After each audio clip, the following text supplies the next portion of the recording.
Marcus Rodriguez had seen enough war to last 3 lifetimes. The retired Marine sergeant sat in the dimly lit corner of Zephyr Station's cantina, nursing his 3rd whiskey and watching alien traders haggle over shipping contracts. His cybernetic left arm caught the neon light from the bar as he raised his glass, a reminder of the Battle of Kepler 442, where humanity had earned its place among the stars through blood and determination. The space station orbited a neutral world on the edge of civilized space, a place where humans, aliens, and outcasts all mingled in an uneasy peace.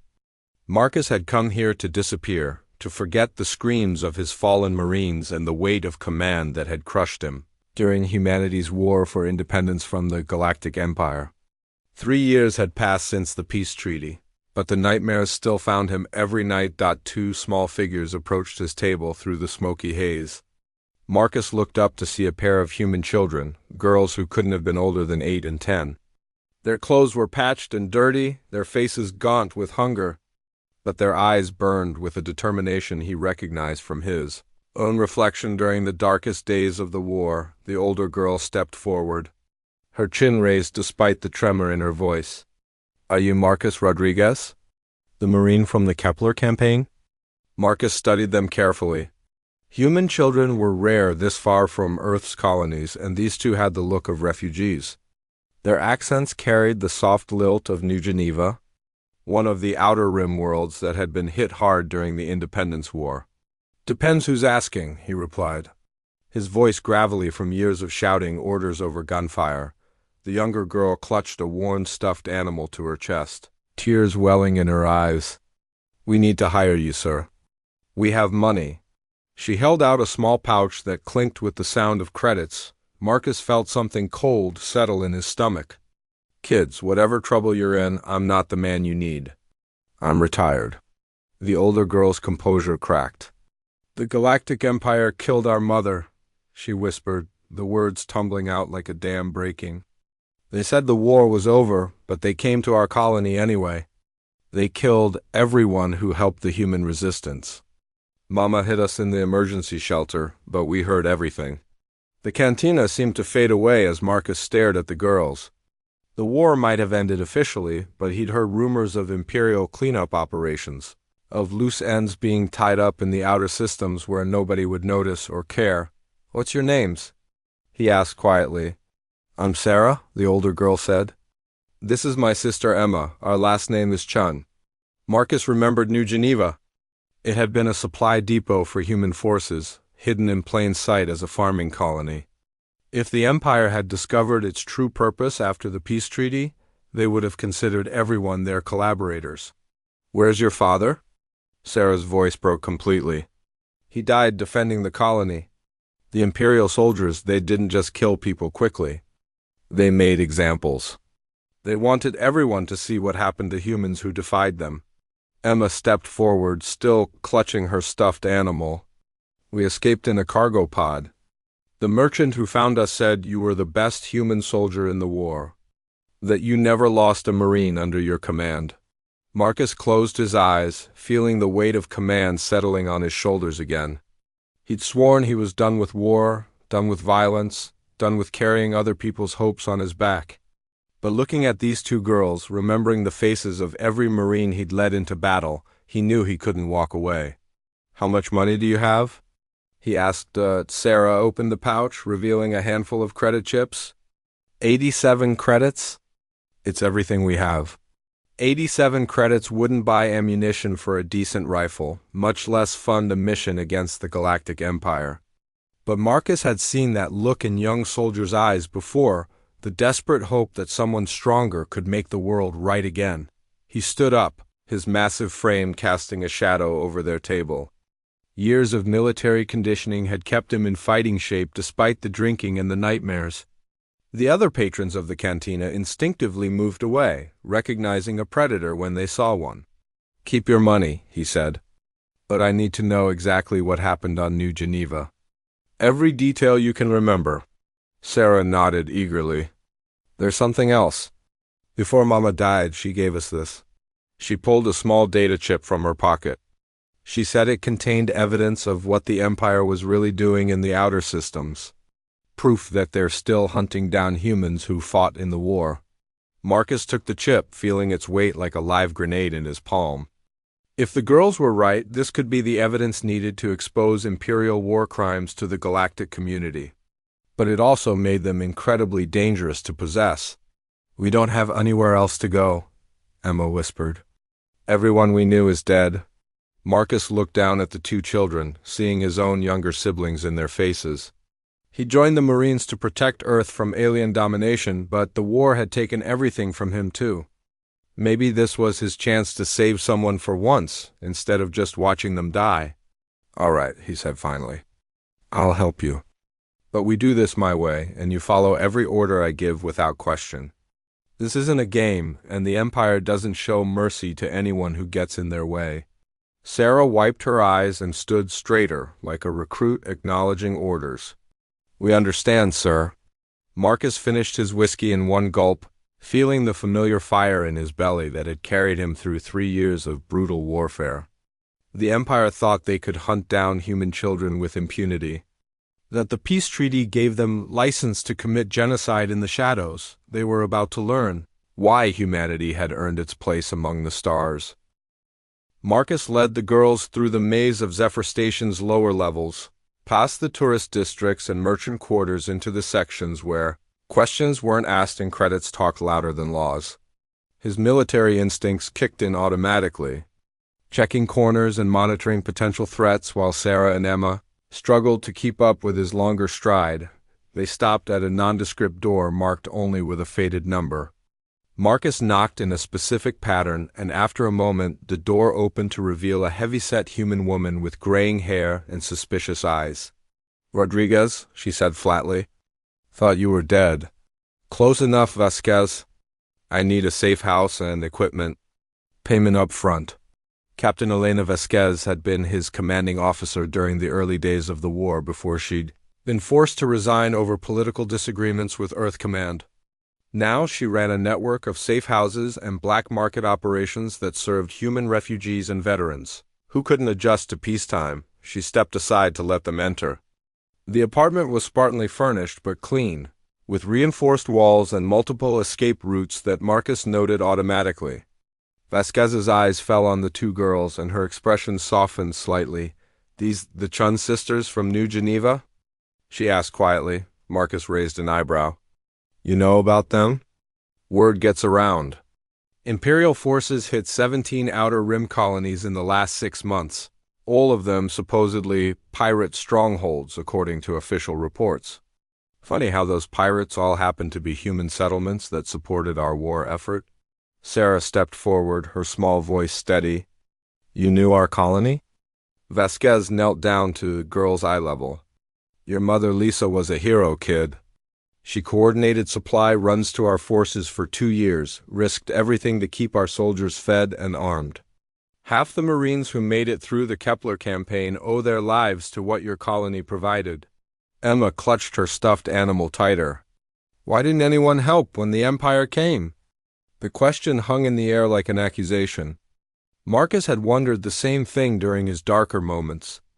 Earth's government had been quick to sign the peace treaty, eager to end a war that had cost billions of lives and nearly bankrupted human civilization. But they'd abandoned their allies in the outer systems to imperial justice? "Because politicians are cowards," Vasquez said bluntly.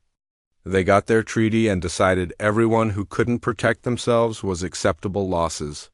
Marcus inserted the data chip into a secured terminal. Lines of code scrolled across the screen, followed by video files and classified Imperial communications. What he saw made his blood run cold. "Son of a bitch," he breathed. The files contained evidence of a systematic campaign of extermination. The Empire hadn't just targeted military collaborators, they'd marked entire human bloodlines for elimination. Children, elderly civilians, anyone with genetic ties to resistance fighters was considered a future threat to Imperial security. "Operation Silent Sweep," Vasquez read over his shoulder. "Estimated completion in 18 standard months. Projected human population reduction in outer systems, 93%. Sarah and Emma had climbed onto chairs to see the screen. The younger girl pointed at a list of names and locations. "That's our school teacher," she said quietly, "and the man who fixed our water recycler." "They killed all of them?" Marcus studied the operational parameters with growing fury. This wasn't just revenge, it was calculated genocide designed to eliminate humanity's ability to resist future imperial expansion. The peace treaty had been a trap, giving the Empire legal cover while they methodically hunted down anyone who might remember what freedom looked like. "There's more," he said, scrolling through technical specifications.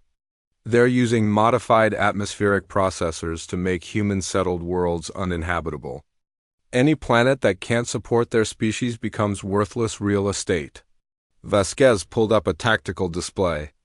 "Look at this deployment schedule. They've got hunter-killer squadrons moving through the outer rim in a coordinated sweep pattern. Professional military operation, not random pirate hunting." The scope of the operation was staggering. Thousands of worlds, millions of human lives, all scheduled for elimination under the cover of anti-piracy operations. Earth's government either didn't know or didn't care, too focused on protecting the core worlds to notice the systematic slaughter happening on their borders. "We have to warn people," Sarah said desperately. "Send messages to the other colonies, tell them what's coming." Marcus shook his head grimly. "Kid, by the time we could reach most of these places, the Imperial forces will already be there. And even if we could warn them, where would they go? The Empire controls most of the shipping lanes."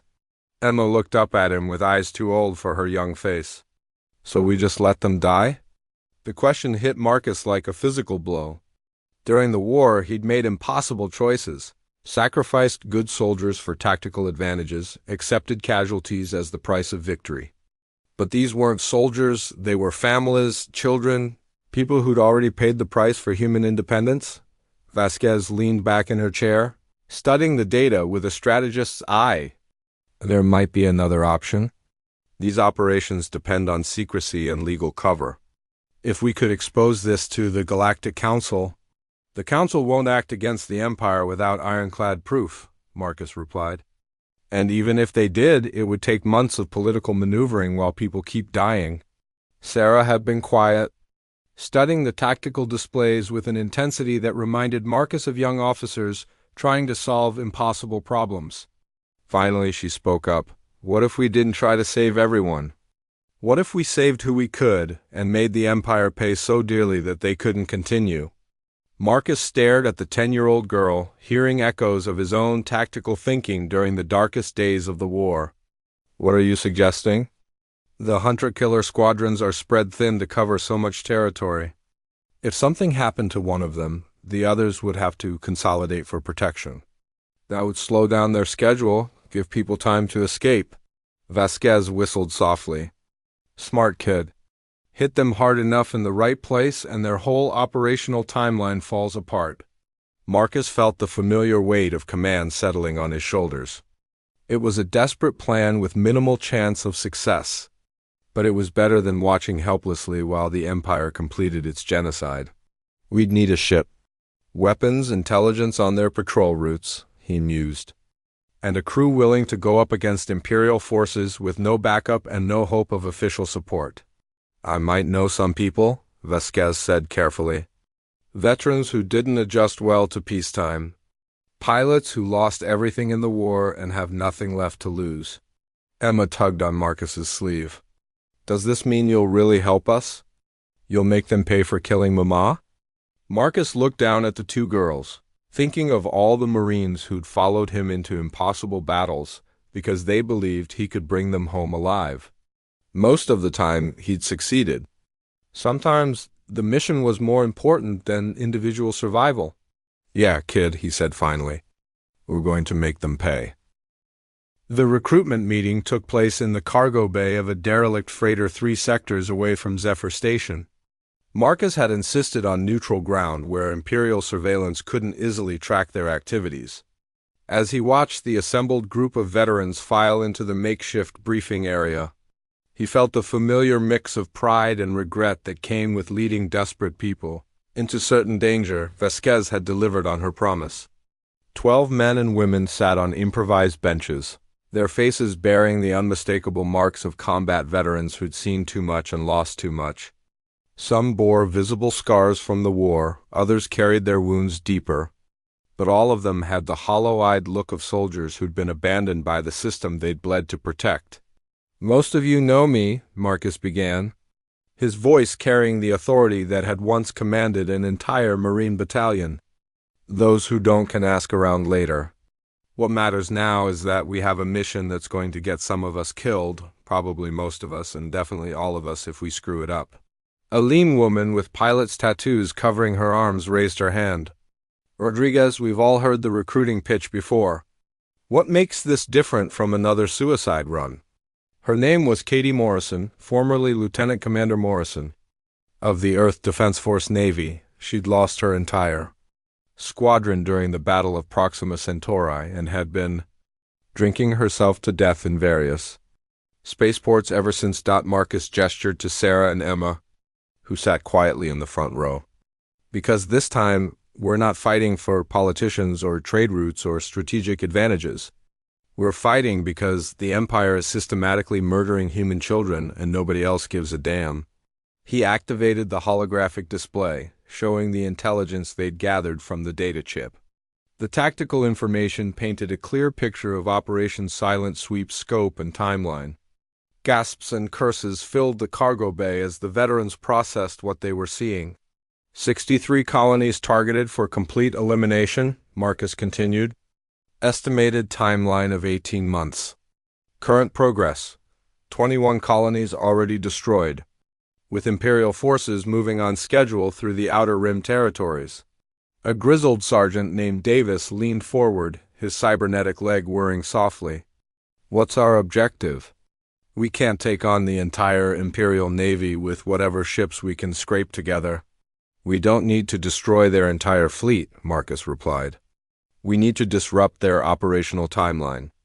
Enough to give people a chance to escape and gather evidence that the Galactic Council can't ignore." He highlighted a section of the tactical display, showing patrol routes and supply lines. Hunter-Killer Squadron 7 is responsible for clearing the Vega sector. 12 destroyers, minimal support, operating on extended deployment with limited resupply. If we can eliminate or disable most of their operational capacity, it creates a gap in their coverage that forces them to redistribute assets from other sectors. Morrison studied the display with a pilot's eye for detail. "Those are modern Imperial destroyers, Rodriguez. Fast, heavily armed, and designed specifically for anti-human tactics. What are we supposed to hit them with? Harsh language?" Marcus smiled grimly. "Actually, I was thinking more along the lines of a modified mining ship with fusion charges and the element of surprise." The plan was audacious in its simplicity. Imperial forces had grown complacent during the 3 years of peace, operating under the assumption that human resistance was effectively broken. They expected pirates and smugglers, not a coordinated military operation by professional soldiers. The freighter Defiant Star is currently listed as salvage after suffering engine damage near the Kepler Nebula, Vasquez explained, taking over the briefing. "What the insurance companies don't know is that the damage is mostly cosmetic. With some modifications and the right crew, she could pass for a legitimate salvage operation until we're close enough to matter." A young Marine corporal named Jang raised his hand. "What about weapons?" "Mining charges won't penetrate military-grade armor." "They will if we get close enough," Marcus answered. "Imperial doctrine assumes their enemies will try to engage at range with conventional weapons. They're not prepared for someone crazy enough to ram a fusion-powered mining ship into their hull at close range." The room fell silent as the implications sank in.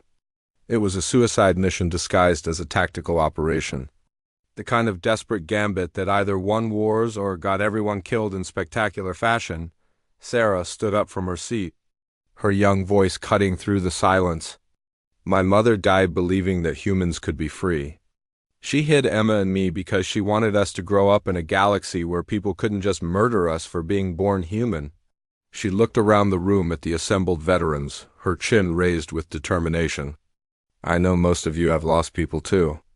I know you're tired and hurt and angry, but if we don't fight now, there won't be any humans left to remember why freedom mattered." Emma clutched her stuffed animal and nodded solemnly. "The Empire thinks we're weak because we're small. But Mama said humans are strongest when we protect each other." Marcus watched the faces of his potential crew as the girls spoke. He saw the moment when professional skepticism transformed into something deeper, the recognition that this mission represented more than just another military operation. It was a chance to reclaim the sense of purpose that had sustained them through the darkest days of the war. Morrison was the first to speak. "I'm in. My squadron died fighting these bastards, and I've been looking for a way to join them with honor ever since." Davis nodded grimly. "Count me in too. My son was stationed on Kepler 7 when the war ended. Heard it got hit by pirates last month." One by one, the veterans committed to the mission. Some spoke of lost comrades or destroyed homes, others simply stood and saluted. By the end of the meeting, Marcus had his crew, a dozen broken soldiers united by grief and the desperate hope that their sacrifice might save lives. They'd never meet as the group dispersed to begin preparations. Sarah approached Marcus with a serious expression. "Will you teach me to fight? I want to help when we attack the Imperial ships." Marcus knelt down to her level, seeing his own determination reflected in her young eyes. "Kid, the best way you can help is by staying alive and safe. But I'll teach you basic combat skills if it makes you feel better." "It's not about feeling better," Sarah replied quietly. "It's about being ready for the next time someone tries to hurt the people I care about." Marcus stood slowly, recognizing the transformation he'd seen in countless young soldiers. The Empire had created 2 more warriors when they'd murdered the Chung family. He just hoped he could keep these children alive long enough to see them grow into the heroes the galaxy needed. The Defiant Star hung in the shadow of an asteroid field, her hull scarred and patched but spaceworthy after 2 weeks of intensive modifications. Marcus walked through the converted mining ship's corridors, checking the progress of their preparations while Sarah and Emma followed like determined shadows. The vessel had been transformed from a simple ore processor into something approaching a warship, though calling it that was generous. Vasquez's contacts had provided military-grade sensor packages and communication equipment, while the mining charges had been replaced with fusion warheads powerful enough to crack a destroyer's hull. The real innovation was Morrison's idea to use the ship's ore processing system as a massive projectile launcher. "Show me the targeting system again," Marcus said to Zhang, who'd become their unofficial weapons officer. The young Marine activated a holographic display showing the ship's modified mining lasers. "We've got 6 high-intensity cutting beams that can punch through standard armor plating at close range. The fusion charges launch through the ore chutes with magnetic acceleration.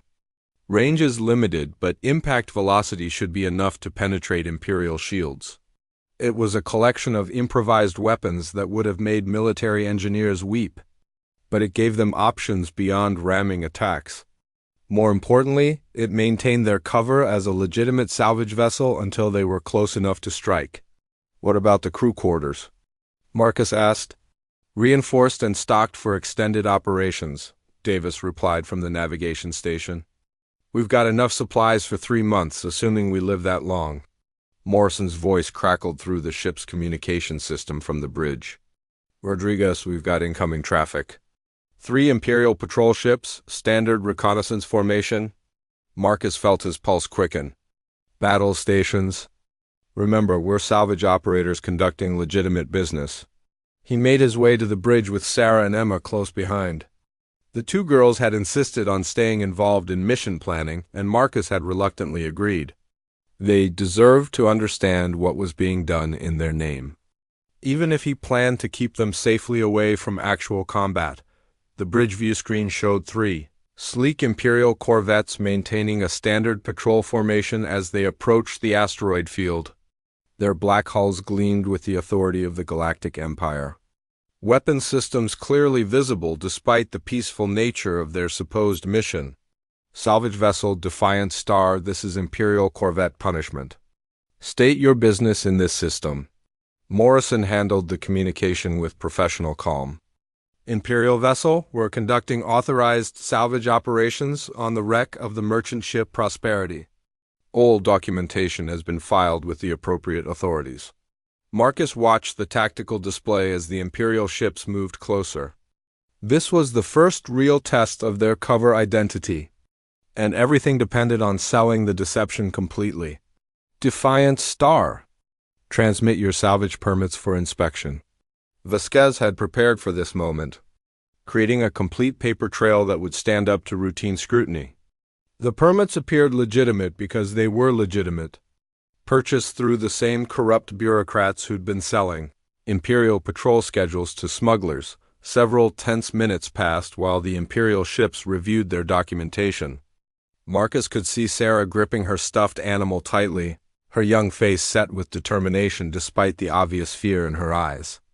Emma had positioned herself where she could see the tactical display, studying the Imperial formation with an intensity that reminded him of young officers learning their trade. Defiant Star, your permits appear in order.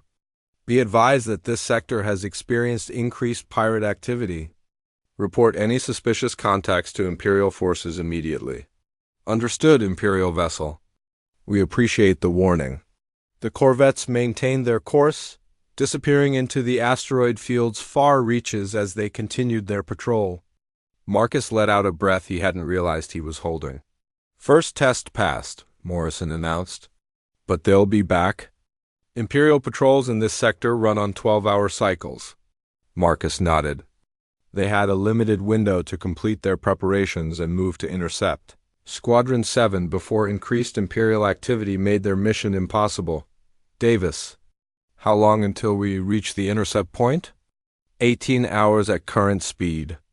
But Rodriguez, I've been studying the intelligence data, and there's something that bothers me. Marcus turned to face the older sergeant. What is it? The patrol schedules are too convenient. Squadron 7's route takes them through the Kepler Nebula at exactly the right time for our intercept. Either we've got incredible luck, or someone wants us to find them. It was a sobering thought. Marcus had learned during the war to be suspicious of operations that went too smoothly, especially when dealing with an enemy as professional as the Imperial Navy. Sarah looked up from the tactical display, where she'd been following their conversation. What if it is a trap? What if they know we're coming? Then we spring it anyway, Marcus replied grimly. Because the alternative is letting them complete their mission and murder more innocent people. Emma tugged on his sleeve. Will you tell us about the war? About how humans fought the Empire before? Marcus considered the request. The girls deserved to understand the history they'd become part of, the legacy of sacrifice that had earned humanity its place among the stars. The war started because the Empire believed humans were too primitive to govern ourselves, he began. They offered us protection and prosperity in exchange for complete surrender of our independence.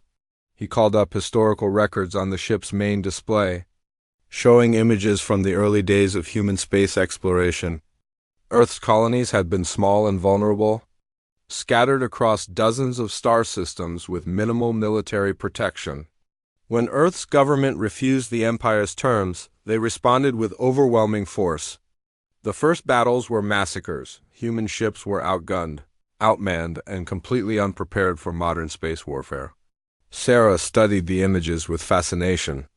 How did humans win if the Empire was so much stronger? We didn't win through superior technology or numbers, Marcus explained. We won because humans will endure unimaginable suffering to protect what matters to us. Every Marine who died bought time for others to learn, to adapt, to become better soldiers. The historical record showed the evolution of human tactics during the 3-year conflict. Desperate innovations born of necessity, sacrificial attacks that bought strategic advantages, and the gradual development of technologies that could challenge imperial supremacy. The Battle of Kepler 442 was the turning point, Marcus continued, unconsciously touching his cybernetic arm. We lost 80% of our fleet, but we proved that human determination could overcome imperial technology. Emma pointed at an image showing the aftermath of the battle. Is that where you got hurt? Among other places, Marcus replied quietly. But the important thing is that we never stopped fighting. Even when everything seemed hopeless, even when surrender would have been easier, humans chose to keep fighting for freedom. Morrison's voice interrupted their history lesson. Rodriguez, we've got a priority transmission from Vasquez. Intelligence update on Squadron 7's position. The tactical display updated with new information, showing the Imperial Hunter-Killer Squadron's current location and projected course. They were ahead of schedule, which meant the window for intercept was closing faster than expected. Looks like we're out of time for preparation, Marcus announced. All hands to battle stations. We launch our attack in 6 hours. As the crew dispersed to their final preparations, Sarah grabbed Marcus's arm. Promise me something. Promise that if we don't make it, someone will remember why we tried. Marcus looked down at the 10-year-old girl who'd hired him to avenge her mother's murder, seeing in her eyes the same fierce determination that had carried humanity through its darkest hour. Kid, if we don't make it, the whole galaxy is going to remember. They'll remember that humans never give up, and they'll remember that freedom is worth fighting for. The Kepler Nebula stretched before them like a cosmic graveyard, its swirling gases lit by the dying fires of ancient stars. Marcus stood on the bridge of the Defiant Star, watching the tactical display as Imperial Hunter-Killer Squadron 7 approached their intercept point with mechanical precision. Contact bearing 27 Mark IV. Morrison reported from the pilot station. 12 Imperial destroyers in standard sweep formation, just like the intelligence predicted. Marcus studied the enemy formation through the ship's enhanced sensors. Each destroyer was a sleek instrument of death, bristling with weapons designed specifically for hunting human ships. During the war, squadrons like this had been responsible for some of humanity's worst defeats. They're beautiful ships, Davis observed grimly. Too bad they're crewed by genocidal bastards. The Imperial destroyers move through the nebula with practiced efficiency, their sensors sweeping for signs of human habitation on the scattered planetoids and asteroid bases that dotted this region of space. According to their intelligence, Squadron 7 had already eliminated 17 targets in this sector alone. Sarah and Emma sat at a secondary console, monitoring communications traffic with headphones that looked comically oversized on their small heads. Marcus had tried to convince them to wait in the secured crew quarters, but both girls had insisted on participating in what they called their mission. I'm picking up chatter between the Imperial ships, Sarah reported. They're discussing something called package delivery at coordinates that match the Harmony settlement. Marcus felt his blood chill. Harmony was a small farming community established by refugees from Earth's overpopulated cities. According to their records, it housed nearly 3,000 civilians, including hundreds of children. How long until they reach Harmony? He asked Morrison. At their current speed, maybe 4 hours? But Rodriguez, if we move to intercept now, we lose the element of surprise completely. It was the classic tactical dilemma that had haunted Marcus throughout the war: save the people you could see or sacrifice them for the greater strategic objective.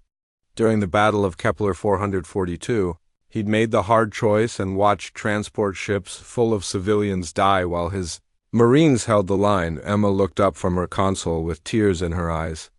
There are kids there, aren't there? Kids like us? Yeah, kid, Marcus replied softly.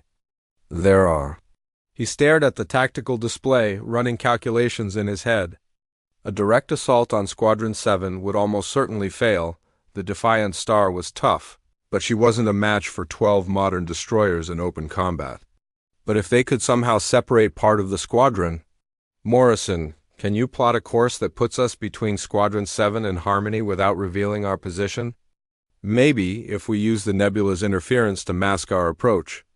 But we'd have to time it perfectly, and one mistake puts us in the crosshairs of their entire force.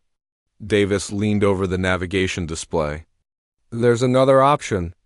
3 of their destroyers are operating as an advance screen, about 20 minutes ahead of the main formation. If we could take them out quickly and quietly, the rest of the squadron would know something was wrong, Zhang finished. But it would buy time for Harmony to evacuate and force the Imperials to consolidate their formation. Marcus weighed the options. It wasn't the clean strike against the entire squadron they'd originally planned, but it might save 3,000 lives while still disrupting the Empire's operational timeline. New plan, he announced. We take out the advanced screen and broadcast a warning to Harmony. Even if it compromises our mission, those people deserve a chance to run. The crew moved with practiced efficiency, making final preparations for combat while Morrison plotted an intercept course through the nebula's densest regions. The Defiant Star's modified sensors gave them a slight advantage in the interference-heavy environment, but it would be a close thing. Fusion charges armed and ready, Zhang reported. Mining lasers at full power. Communication array prepared for broad-spectrum transmission. Vasquez added from the ship's command center. Marcus activated the ship's internal communication system. All hands, this is Rodriguez. In 5 minutes, we're going to attack 3 Imperial destroyers with a converted mining ship and a crew of broken-down veterans. The odds are terrible, the plan is insane, and we're probably all going to die. He paused, looking around the bridge at his crew. These people had already lost everything that mattered to them: families, homes, the future they'd fought to protect. But they'd chosen to stand up one more time, to make their deaths count for something. But if we succeed, 3,000 innocent people get to live another day. And maybe, just maybe, the galaxy will remember that humans don't go quietly into the dark. The first Imperial destroyer appeared on their sensors like a metallic shark cutting through the nebula's swirling gases. IDS Retribution, according to their database, a Vengeance-class destroyer that had participated in the massacre at New Geneva. Target acquired, Morrison announced. Range decreasing? They haven't detected us yet. Marcus felt the familiar calm that settled over him before combat, the crystalline focus that had kept him alive through 3 years of impossible battles. Wait for my command. The Retribution continued its patrol pattern, unaware that death was approaching through the nebula's concealment. Her captain probably thought this was routine duty, another easy assignment hunting down defenseless civilians. Range optimal for fusion charge deployment. Zhang reported. Broadcasting warning to Harmony on all frequencies. Vasquez announced. Sarah suddenly looked up from her console, her face pale. The destroyer is changing course. They're heading straight for us. Marcus cursed under his breath. Somehow, the Imperial ship had detected them despite the nebula's interference. Morrison, evasive maneuvers. Zhang, fire everything.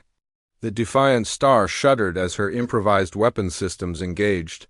Fusion charges streaked through space toward the destroyer while mining lasers, carved brilliant lines through the nebula's gases. The Imperial ship's shields flared as the first impacts registered, but her return fire was already incoming. Hull breach on Deck 3, Davis reported as the ship shook under Imperial weapons fire. Damage control teams responding. The destroyer was faster and better armed, but Marcus had fought these ships before. Imperial tactical doctrine emphasized overwhelming firepower and technological superiority, but it didn't account for enemies crazy enough to ram fusion-powered mining equipment into their hulls. Morrison. Bring us about for ramming speed, Marcus ordered. Sir, are you insane? Probably. Do it anyway. The Defiant Star accelerated directly toward the Imperial destroyer, her hull groaning under the strain of pushing her engines beyond their design limits. Imperial weapons fire intensified as the range closed. But Marcus had calculated the angles. Correctly, they'd either succeed or die in the next 30 seconds. Emma grabbed Sarah's hand as the ship shuddered under another impact. Is this how Mama felt when she was protecting us? Sarah squeezed back, her young face set with determination. Yeah, she was scared, but she did it anyway because she loved us. The destroyer's captain must have realized what the human ship intended, because the Imperial vessel began emergency evasive maneuvers. But it was too late. Momentum and physics were on the Defiant Star's side. Impact in 10 seconds, Morrison announced. Marcus grabbed the nearest support rail, feeling the weight of command one last time. He'd led good soldiers into impossible battles and brought most of them home alive. Today he was leading broken veterans and too little girls into certain death for the chance to save. Strangers they'd never meet. It was the most human thing he'd ever done. The Defiant Star struck the Imperial destroyer, amidships with the force of a directed asteroid impact, her fusion-powered engines driving her hull through the enemy ship's shields and armor like a lance through paper. The explosion could be seen from 3 star systems away. Marcus awakened to the sound of emergency klaxons and the acrid smell of burning circuits. The bridge of the Defiant Star was a maze of sparking conduits and twisted metal, but somehow the main display still functioned, showing the wreckage of the Imperial destroyer Retribution spreading through the nebula like a deadly flower. "Sound off," he called, his voice hoarse from breathing smoke and debris. "Morrison here." Barely came a weak reply from somewhere beneath the collapsed navigation station. "Engines are gone, but we've got minimal life support," Zhang reported. "Weapon systems are scrap, but I'm breathing." One by one, the survivors reported in. 7 of their original 12 crew members had survived the ramming attack, though most were injured. Marcus felt a stab of grief for the 5 who'd given their lives, but there would be time for mourning later. "Sarah? Emma?" he called, fighting his way through the wreckage toward their station. "We're here," Sarah's voice replied. The 2 girls had been thrown clear of their console but appeared largely unhurt, protected by the reinforced crew section that Vasquez had insisted on installing. Emma still clutched her stuffed animal, now singed and torn from the explosion. "Did we win? Did we stop the bad ships?" Marcus checked the tactical display, trying to assess their situation. The Retribution was completely destroyed, but the other 2 destroyers in the advanced screen were closing on their position rapidly. Without engines or weapons, the Defiant Star was helpless. "We got one of them," he told the girls honestly. "But the others are coming." Morrison's voice crackled through the damaged communication system. "Rodriguez, I'm picking up massive energy signatures from the direction of the main Imperial formation. Looks like Squadron 7 is moving to investigate what happened to their advanced screen." It was over, Marcus realized. They'd managed to eliminate 1 destroyer and broadcast a warning to Harmony, but 12 more Imperial ships were about to converge on their position. The mission had been a tactical success but a strategic failure. "At least the people at Harmony have time to escape," Sarah said quietly, as if reading his thoughts. Marcus nodded. "Yeah, kid. We bought them that much." Vasquez's voice came from the engineering section, strained but determined. "Rodriguez, you need to see this. I've been monitoring Imperial communications, and something's happening out there." Marcus made his way through the damaged corridors to the engineering station, where Vasquez had managed to maintain contact with their network of intelligence sources throughout the sector. The data streaming across her screens painted a picture that made him blink in surprise. "Look at these intercepts," Vasquez said, pointing to decoded Imperial transmissions. "The attack on Squadron 7 has triggered some kind of cascade effect. Imperial High Command is pulling forces from 3 other sectors to investigate." The implications hit Marcus like a physical blow. Their desperate attack hadn't just disrupted one hunter-killer squadron. It had forced the Empire to reorganize their entire operational structure in response to the perceived threat. "They think we're the advance guard of a larger human military force," he realized.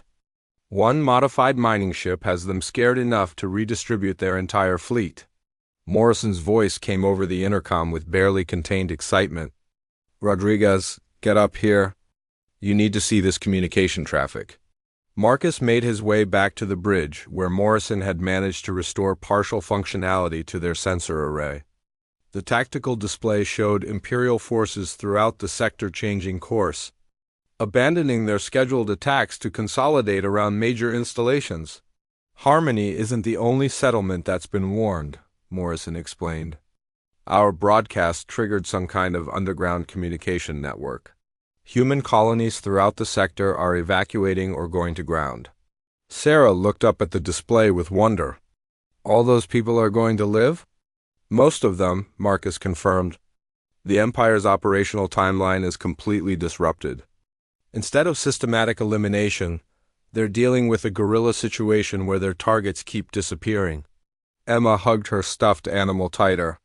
Mama would be proud. We really did save people. The sound of approaching engines interrupted their moment of victory. The two remaining destroyers from the advance screen had arrived, their weapons trained on the crippled Defiant Star. "Attention, human vessel," came a transmission from the lead destroyer. "You will prepare to be boarded. Any resistance will result in immediate destruction." Marcus looked around the damaged bridge at his surviving crew. They were wounded, exhausted, and completely outgunned. But they'd accomplished more than anyone could have reasonably expected from a suicide mission. "This is Gunnery Sergeant Marcus Rodriguez, United Earth Marine Corps," he replied over the open channel. "I am prepared to surrender my vessel and crew in accordance with the terms of the peace treaty between Earth and the Galactic Empire." There was a long pause before the Imperial commander responded. "Sergeant Rodriguez, you are charged with acts of piracy and terrorism against Imperial forces. You and your crew will be transferred to Imperial custody for trial and execution." "Understood," Marcus replied calmly. "But I want it on the record that we acted in response to Imperial violations of the peace treaty. The systematic murder of human civilians constitutes genocide under galactic law." Sarah stood up suddenly, her young voice clear and strong. "This is Sarah Chun, daughter of Lisa Chun of New Geneva Colony. The Empire murdered my mother and 3,000 other innocent people. We're not pirates or terrorists. We're witnesses." The Imperial commander's response carried a note of uncertainty. "Child, you will remain silent." "No," Emma added, standing beside her sister. "Our mama told us that humans are strongest when they protect each other. That's what Sergeant Rodriguez and his Marines are doing. They're protecting people who can't protect themselves." Morrison had been quietly recording the exchange, broadcasting it on emergency frequencies throughout the sector. Marcus realized that the girls understood something he'd missed. This wasn't just about military tactics or strategic objectives. It was about bearing witness to the Empire's crimes and ensuring that the truth survived even if they didn't. "Imperial vessels," Marcus said. "I hereby formally surrender the vessel Defiant Star and her crew. But I also formally accuse the Galactic Empire of conducting genocide against human civilians in violation of every civilized law in the galaxy." As the Imperial boarding parties prepared to transfer them to their ships, Marcus felt something he hadn't experienced since the end of the war: hope. They'd lost the battle, but the mission had succeeded beyond their wildest expectations. The truth was spreading, the Empire's schedule was disrupted, and thousands of innocent people would live to see another day. Sarah took his hand as the Imperial Marines entered their bridge. "Thank you for keeping your promise," she whispered. "You made them pay." Marcus squeezed her small hand gently. "No, kid. You made them pay. You reminded us all why freedom is worth fighting for." The Imperial soldiers advanced with weapons drawn, but Marcus could see uncertainty in their movements. They'd expected to find hardened terrorists, not a wounded Marine and two little girls who spoke about their murdered mother with quiet dignity. Sometimes, Marcus thought, the most powerful weapon wasn't military force or advanced technology. Sometimes it was simply the courage to stand up and tell the truth no matter what the cost. 3 months later, Marcus stood before the Galactic Council's tribunal chamber, his hands bound in energy restraints as he waited to hear his fate. The massive chamber housed representatives from dozens of alien species, their varied forms creating a living tapestry of galactic civilization. Beside him, Sarah and Emma Chin sat in the witness section, no longer the ragged refugees he'd first met on Zephyr Station. They wore simple but clean clothes provided by the Human Rights Coalition, and their eyes had lost some of their haunted quality. Though grief still shadowed their young faces, the past 3 months in Imperial custody had been a revelation. What the Empire had intended as a show trial to demonstrate the futility of human resistance had instead become the largest investigation into war crimes in galactic history. The data chip containing evidence of Operation Silent Sweep had somehow found its way to Coalition investigators, triggering a comprehensive review of Imperial activities in the Outer Rim. The tribunal will hear the final testimony of the accused, announced the chief arbiter, a tall being whose species Marcus couldn't identify. Gunnery Sergeant Marcus Rodriguez, you stand charged with acts of piracy, terrorism, and unlawful destruction of imperial property. How do you answer these charges? Marcus stood slowly, feeling the weight of every eye in the chamber upon him. Behind the formal accusations lay a deeper question, about humanity's place in the galactic community and whether the strong had the right to prey upon the weak without consequence, Your Honor. I am guilty of destroying Imperial warships and killing Imperial soldiers, he began, his voice carrying clearly through the chamber's acoustics. But I am not guilty of piracy or terrorism. I am guilty of being a human being who couldn't stand by and watch children be murdered for the crime of being born human. A murmur ran through the chamber. The past 3 months of testimony had revealed the scope of Operation Silent Sweep, but Marcus's words cut through the political complexity to reach something more fundamental. The prosecution has presented evidence that you deliberately attacked Imperial forces without provocation or legal authority, the arbiter continued. With respect, Your Honor, the provocation was the systematic murder of human civilians. As for legal authority, I acted under the moral law that requires civilized beings to protect the innocent from genocide. Sarah stood up in the witness section, her young voice clear and determined. Your Honor, may I speak? The arbiter looked uncertain. Child, this is a formal tribunal. Your testimony has already been entered into the record. Please, Emma added, rising beside her sister. We have something important to say. The chief prosecutor, an imperial official whose species resembled an armored insect, gestured dismissively. Your Honor, these children are traumatized witnesses with no understanding of legal proceedings. Their emotional testimony has no place in a court of law. Marcus watched as Sarah's expression hardened with determination. That reminded him of every young Marine who'd ever refused to back down from an impossible fight. We understand perfectly, Sarah said, her voice growing stronger. The Empire murdered our mother and thousands of other people, then put us on trial for trying to stop them. But this isn't really about us, is it? She turned to address the assembled representatives directly. This is about whether the galaxy is going to be a place where the strong can murder the weak whenever they want, or whether someone will stand up for justice. Emma nodded solemnly. Mama told us that humans are strongest when they protect each other. But she was wrong about something. It's not just humans who need to protect each other. It's everyone.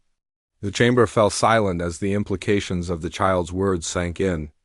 The tribunal wasn't just deciding Marcus's fate. It was determining the fundamental principles that would govern galactic civilization. The chief arbiter studied the girls for a long moment. What would you have this tribunal do, children? Judge Sergeant Rodriguez by his actions, not by who he fought against, Sarah replied. He saved 3,000 people at Harmony Colony. He disrupted a genocide that would have killed millions. He risked everything to protect strangers he'd never meet. And he kept his promise to us, Emma added quietly. He made the Empire pay for murdering our mama. Marcus felt tears threatening as he listened to the girls speak. They'd grown up in the months since their mother's death, but they'd somehow managed to retain the moral clarity that made their testimony so powerful. The tribunal deliberated for 6 hours while Marcus waited in his holding cell, uncertain whether he'd face execution or vindication. When the guards finally escorted him back to the chamber, he found it packed with observers from across the galaxy. The tribunal has reached its verdict, the chief arbiter announced. Gunnery Sergeant Marcus Rodriguez, you are found not guilty of piracy and terrorism. However, you are found guilty of destruction of Imperial property and unlawful assault on Imperial personnel. Marcus felt his heart sink, but the arbiter continued. However, this tribunal also finds that your actions were justified under the doctrine of humanitarian intervention. The evidence presented clearly demonstrates that the Galactic Empire was conducting systematic genocide against human civilians in violation of every civilized law. The chamber erupted in chaos as the full Implications of the verdict became clear. The tribunal had not only exonerated Marcus, but formally condemned the Empire for war crimes. Furthermore, the arbiter continued, raising his voice over the commotion, this tribunal hereby orders the immediate cessation of all Imperial military operations in the Outer Rim territories pending a full investigation into Operation Silent Sweep. Marcus staggered as the energy restraints were removed from his hands. Around the chamber, human observers wept with relief while alien representatives debated the verdict's implications for galactic politics. Sarah and Emma rushed to his side, their faces bright with tears and joy. "You're free," Sarah whispered, hugging him fiercely. "They said you were right to save those people." "We're all free, kid," Marcus replied, returning the embrace. "Your testimony made the difference. Your courage changed everything."